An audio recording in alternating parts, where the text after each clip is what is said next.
Alright, the last thing we're going to cover is elastic collisions. So we've already done inelastic, and that's where two things collide and then stick together. So the formula looked a lot like this one, except the right hand side was a little bit different. It was just m total times v total. And those ones are simpler because once they collide and they stick together, then they're just one mass, and so there's less numbers going on. With elastic, though, they don't stick together. They go in separate ways. And they could start out together, like if you were holding a ball and then you threw it, that would be an elastic collision because you separated. So this is our formula. So it looks pretty complicated, but it's the last one of the year.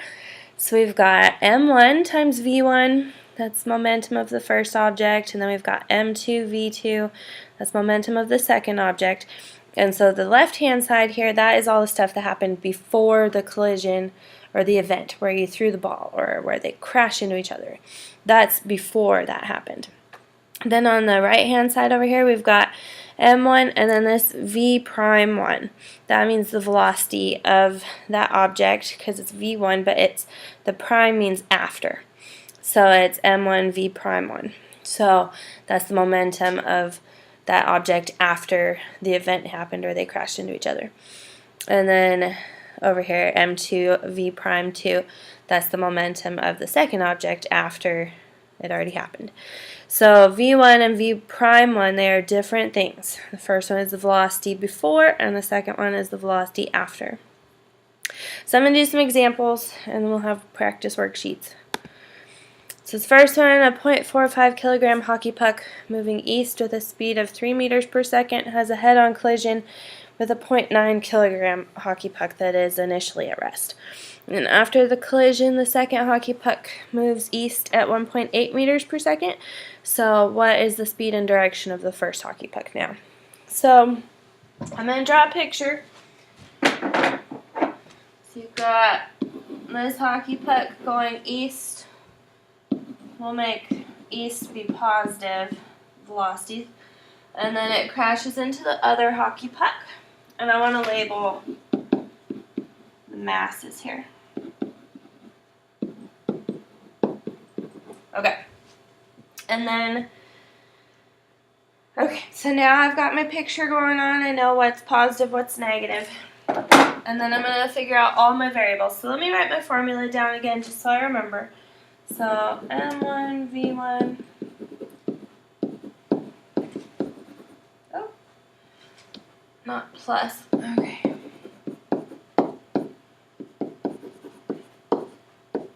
Okay.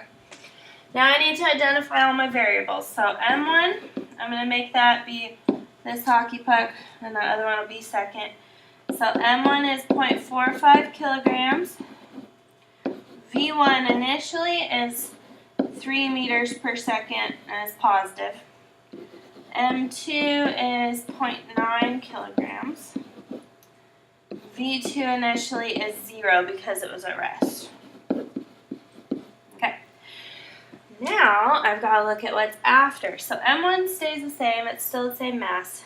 v1 or v prime 1 is what I don't know because it's asking that right here. So v prime 1 is the one I don't know. And the little prime is just an apostrophe. So just put a little apostrophe after the v. Then v prime 2, that one it says it's moving at 1.8 meters per second east. So that's positive again. Okay. So I have everything I need. I have 5 of my 6 variables, so I can go plug everything in, and I'll be able to solve for the missing one.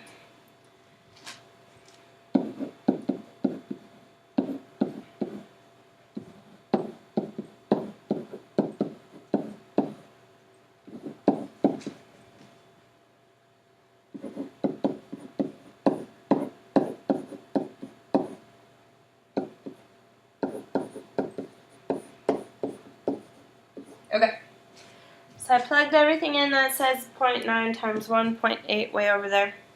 So now I need to just simplify, and it looks pretty awful because there are so many numbers, but really you just look at each little component. So this 0.45 times 3, that is 1.35. 0.9 times 0 is 0. 0.45 times V1, I can't do anything with that, or V prime 1, I can't do anything with that right now. And then 0.9 times 1.8 is 1.62. So let me simplify a little bit more over here. I just have 1.35 because the 0 doesn't do anything. Otherwise, everything looks the same. And then to solve for V prime 1 there, I need to subtract my 1.62.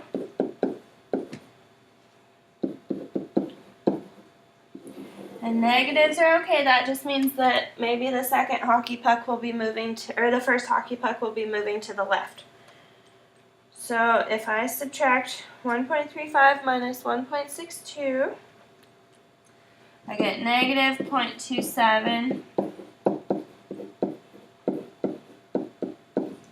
equals my 0.45 V prime 1.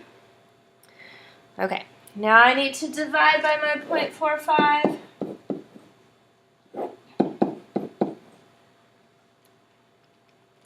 And I get negative 0.6, and it is a velocity, so it's meters per second. So that means that my object, that hockey puck, it's moving left now after the collision at 0.6 meters per second. Okay, so that's that example. Let's do another one. Okay, this one's similar, so I've got 0.3 kilogram ball moving with a velocity of 2.5 meters per second, and it has a head-on collision with another ball that's initially at rest. So let me draw that picture. So it's going to look very similar to the last one. Okay, it goes this way at 2.5.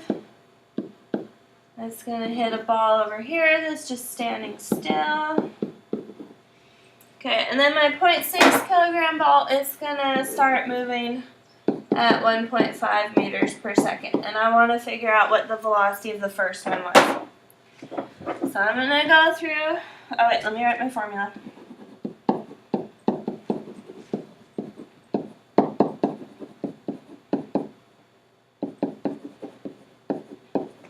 Okay, now I'm going to go through and identify everything. So M1, I'm going to make that be 0.3 kilograms. So that makes V1 2.5 meters per second. M2 is 0.6 kilograms, and that one wasn't moving, so V2 is 0. Okay, now V prime 1 is going to be, that is the one I don't know because it's asking what will be the speed of that first ball. So that's one I don't know.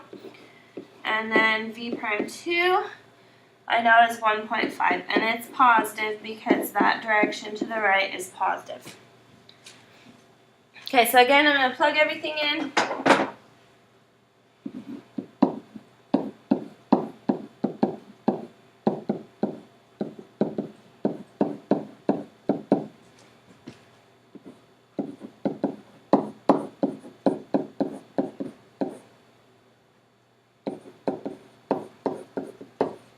Okay, and then look at each little individual component. So I've got 0.3 times 2.5. I'm going to figure that out first. 0.75. Then I have 0.6 times 0. That I just know is 0. 0.3 times V1, or V prime 1, I can't do anything with that yet. And then 0.6 times 1.5 is 0.9. 0.9. Okay. Now I'm just going to simplify, get rid of that 0. 0.75 equals everything else still.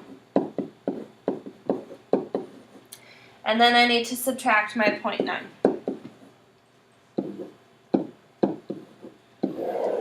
Okay, so if I subtract that, again I get a negative. You won't always get a negative, but you will sometimes. Okay, and then running out of room.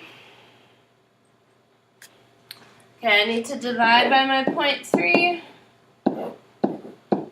and I'll get a negative 0.5 equals v prime 1. And it's meters per second because it's a velocity. So that means that the first ball is going to move to the left after the collision happens. Okay, so those are both examples of two objects that had a velocity before and after. So like they crashed into each other. Now I want to do an example where they initially start out at rest and then one object goes one way and one object goes the other way, and that's usually with like an explosion of some sort. So this one, an astronaut fires a thruster. So the astronaut is 84 kilograms. He fires a thruster that expels 0.035 kilograms of hot gas at 875 meters per second. So that's how they move around. We got to figure out the velocity of the astronaut. So I'm going to draw a little picture.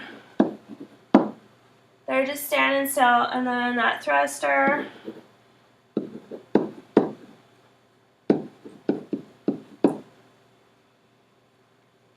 okay, and then the person is 84 kilograms. Okay, let me write my formula down again.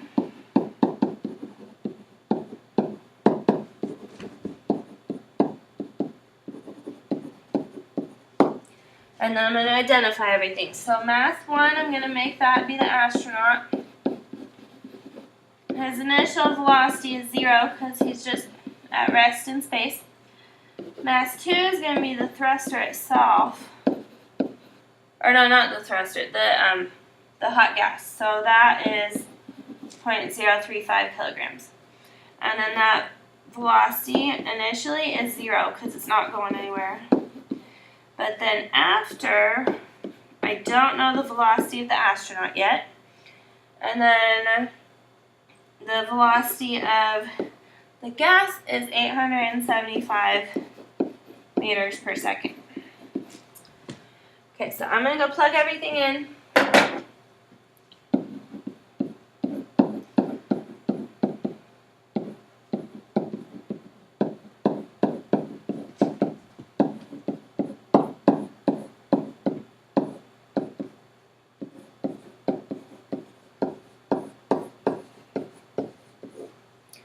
Alright, so the whole entire left side here is just going to be 0 because neither object was moving.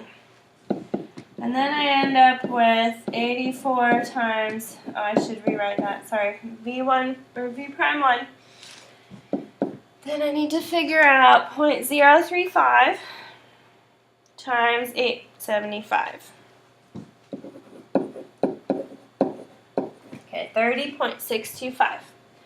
So now I need to solve for v prime 1 here, so I do need to subtract my 30.625 from both sides.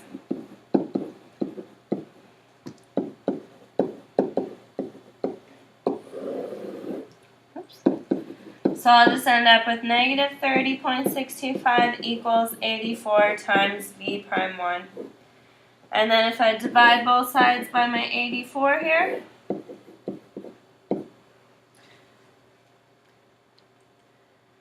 the astronaut is going to be going at negative 0.365 meters per second. That is v prime 1.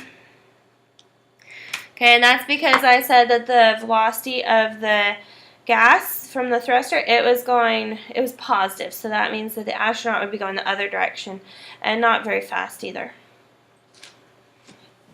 Alright, so that is elastic collisions, and that is the end of what we are going to cover this year. So I think we're good.